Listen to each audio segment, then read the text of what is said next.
Olá, meus amores, tudo bem? Segue aqui o novo conteúdo da nossa disciplina de Sociologia, que chama-se Cidadania e Democracia na Organização da Sociedade. Então, é um conteúdo muito contemporâneo, tá? Já que estamos vivendo um momento estranho nessa organização e reorganização da sociedade. Se vocês já souberem de alguns conceitos desses, então é bom que a gente vai relembrar. Se vocês não souberem, eu desejo que tenham um bom aprendizado, tá? Então, beijos, eu estou morrendo de saudade, aproveita a aula. Pois bem, meus amores, aqui está o conteúdo de hoje, Cidadania e Democracia na Organização da Sociedade. É um tipo de conteúdo que sempre será contemporâneo, importante, né? E principalmente hoje, nos dias de hoje, que nós estamos vivendo uma loucura sobre cidadania e sobre também democracia, né? Então a gente vai entender aqui como ocorreram esses processos, como ocorreram as lutas de classes para que hoje nós tenhamos cidadania e tenhamos democracia, tá? Então a gente vai iniciar aqui sobre o conceito de cidadania. Temos aí esse pequeno textinho explicando o que é cidadania, mas eu acrescento para vocês um exemplo de um sociólogo chamado Herbert de Souza, que ele é mais conhecido como Betinho. Ele é brasileiro, foi brasileiro, né, que ele já faleceu, e ele criou um projeto chamado Ação da Cidadania contra a Fome, né? Ele dizia que todos podem e devem comer, trabalhar, obter uma renda digna, ter escola, saneamento básico, educação, acesso à cultura e que ninguém devia viver na miséria. Assim era o nome e as causas do projeto dele, né? Ele dizia que todos têm direito a uma vida digna e à cidadania e que a sociedade existe para isso, né? Então, diante desse projeto, desse sociólogo tão importante brasileiro, que a gente consegue perceber que cidadania é fruto de uma conquista de direitos, né? Para poder tornar uma sociedade mais igualitária. Ela sempre busca o princípio da igualdade, através da democracia, quase sempre, né? Então, esses direitos da sociedade, ele só pode ser conquistado através da cidadania, certo? Como surgiu essa cidadania? Essa cidadania, ela surgiu há muitos e muitos anos e ela carrega várias histórias de acordo com os países, com os povos. Então, ela se consolidou mesmo na sociedade industrial através das lutas, né, do século XIX e XX, que foi após a Revolução Industrial. No Brasil, mais especificamente, essa cidadania ela tem razões mais históricas, né, que se trata do período da colonização, que foi onde começou, de fato, a discriminação e a marginalização dos indígenas, né, pelos portugueses e também pelos afrodescendentes. E aí, após a proclamação da República, é que esse sentido de inclusão e de exclusão social é que ela consegue começar a ser superada por causa da demanda dos direitos e pela ampliação da cidadania de uma forma geral, né? Burguesia precisava do povo e o convencia que todos estavam contra o rei e lutando pela igualdade, surgindo assim as primeiras constituições. Estado feito a serviço da burguesia, acontece a grande contradição cidadania versus capitalismo. Reparem só essa situação.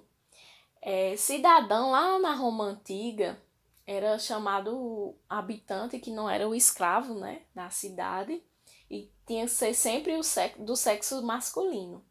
Ele era que participava de uma forma mais efetiva, tinha uma voz mais efetiva através dos votos, nos comícios, né? Nos plebiscitos. Então, somente o homem que não era escravo lá em Roma, na Roma antiga, é que era chamado de cidadão. Mas na Europa, lá durante as monarquias absolutistas, começaram as lutas de classe, né?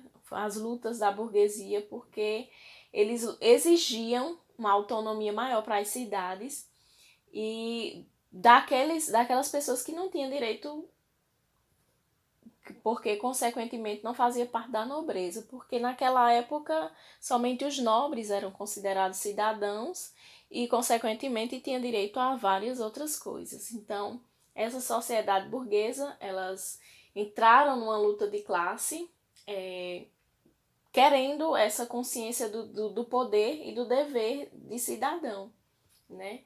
E aí, a princípio, essa etimologia do nome burguesia, ela se aproxima muito do nome cidadania.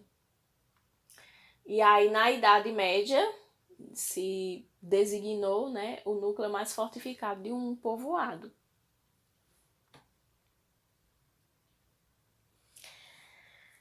Coloquei aí os direitos, né, de um cidadão. O direito civil, o direito político e o direito social. Os direitos civis, ele foi mais constituído após o século XVIII, após a Revolução Industrial, né?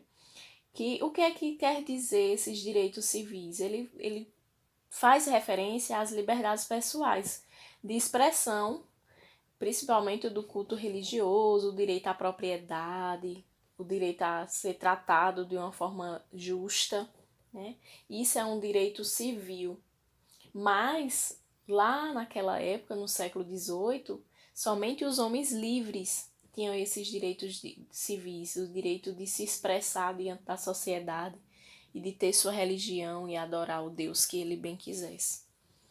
Aí, quando chega no século XIX, começa a ser conquistado o direito político, né? Que faz parte do processo do direito do voto, de eleger, de ser eleito também. Mas, novamente, era um tipo de direito restrito a um grupo, né? Até então, a mulher, por exemplo, não podia nem votar, somente os homens. Então, esse direito político ainda foi processual, a partir do século XIX. No século XX, são conquistados os direitos sociais. E isso, nada disso através de mão beijada, né? Foi resultado de muita luta para poder garantir, por exemplo, o trabalho para todos, uma previdência social individual, né? Sem aposentadoria para aquelas pessoas que não poderiam trabalhar. Então, os direitos civis e políticos, gente, foram estendidos para a minoria muito depois, para aquelas que são mais discriminadas, né? Homossexuais, transgêneros, mulheres, pessoas com deficiências, crianças, adolescentes, idosos. Só foi conquistado muito, muito, muito mais adiante, certo? Cidadania no Brasil. Como é que ocorre esse processo de cidadania no nosso país? O nosso país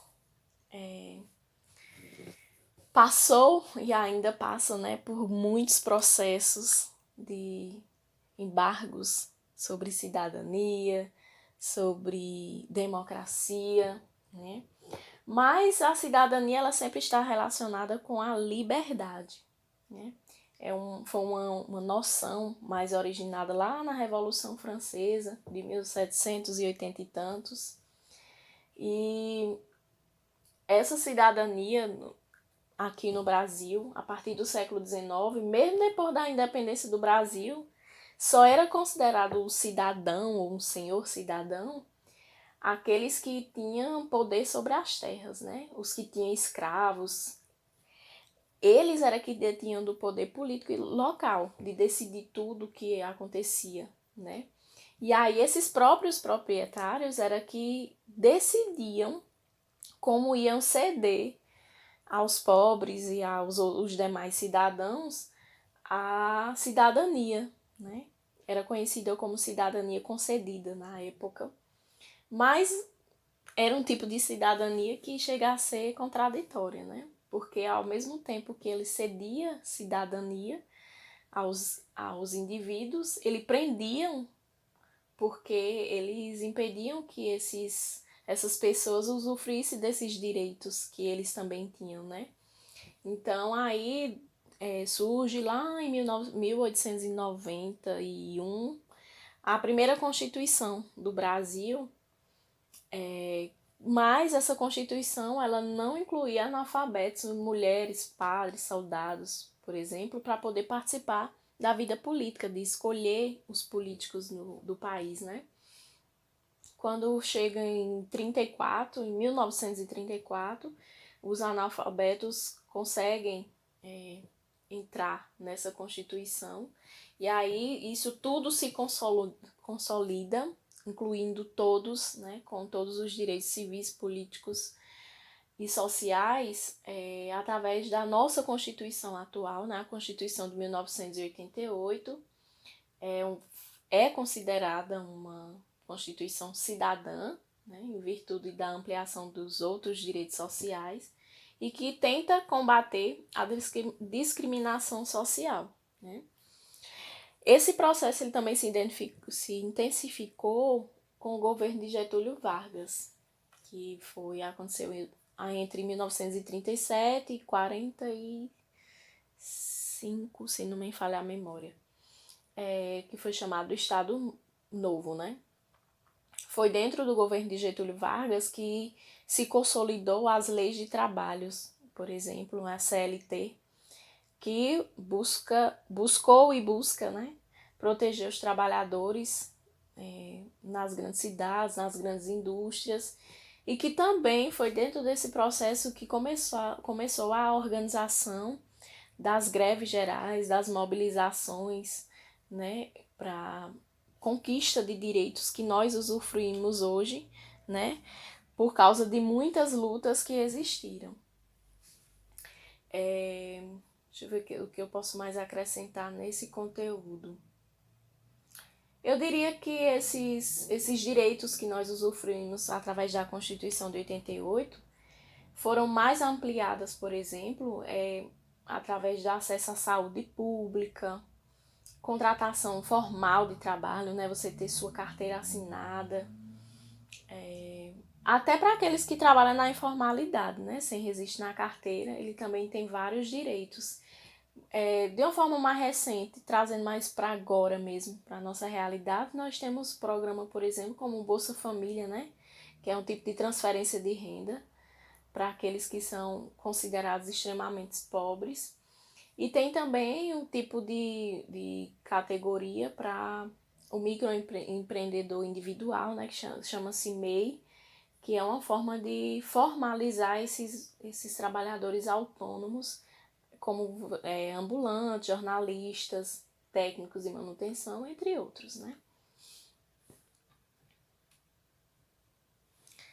E o que é democracia? Eu coloquei aí esse textinho, um sistema em que as pessoas de um país podem participar da vida política. Essa participação pode ocorrer através de eleições, plebiscitos, referendos. Dentro da democracia, as pessoas possuem liberdade de expressão e manifestações de suas opiniões. A maior parte das nações do mundo atual seguem esse sistema democrático, né? É dentro da democracia que a gente consegue participar de eleições. É um tipo de atividade política, né? E é por meio dessas eleições que a gente escolhe, em tese, né, na sua maioria, aqueles que vão nos representar. Nem sempre aqueles que nós escolhemos é o que realmente nos representa, porque o voto é uma forma de eleger através da maioria, mas às vezes você faz parte da minoria e não foi ele que você escolheu, né? Mas é através dessa tomada de decisão que a gente consegue determinar as esferas do poder, né? Que exercem a função da democracia representativa, que é o que nos representa, né? Agora, existem alguns critérios para poder dizer que existe democracia no país, né? São os direitos e os deveres que devem existir, né? Nós temos vários direitos e vários deveres. Eu poderia, por exemplo, citar, entre os direitos, né, do cidadão brasileiro, o direito à vida, à liberdade, à igualdade, à educação, à saúde, à maternidade, à infância, a seguir a crença religiosa que você bem desejar. Dentre os deveres, eu poderia citar respeitar e cumprir a legislação, ou seja, as leis do nosso país, né? Escolher através de votos os nossos representantes, respeitar os direitos de outros cidadãos, proteger, educar da melhor forma os filhos e de outras pessoas que são dependentes. Então, nós temos vários direitos e deveres do cidadão brasileiro, tá? Eu gostaria de atentar aqui para a nossa república, né, federativa, presidencialista. Nós temos diferentes atribuições para nossos representantes. Nós temos, por exemplo, os membros do Poder Legislativo, que são os vereadores, os deputados e senadores, que a função deles é arrecadar recursos e saber para onde é que eles vão ser empregados. Temos os membros do Poder Executivo, né, que são chefiados pelo prefeito, que é do município, né, governador, que sempre é do estado, e pelo presidente, que é do país. E eles propõem um orçamento anual e administram as políticas, obras e serviços de cada lugar, né, cada região, de cada cidade ou de cada estado. E temos, por último, o Poder Judiciário, que são aqueles que julgam o cumprimento das leis. Eles fazem com que as leis aconteçam de verdade. Obrigada. Espero que vocês tenham entendido a mensagem. Na próxima aula, na próxima videoaula, a gente vai dar continuidade a esse conteúdo, tá? Mas por hoje é só. Vou deixar uma atividadezinha para vocês sobre isso que eu falei. Beijo, beijo, beijo, beijo da Prodébio.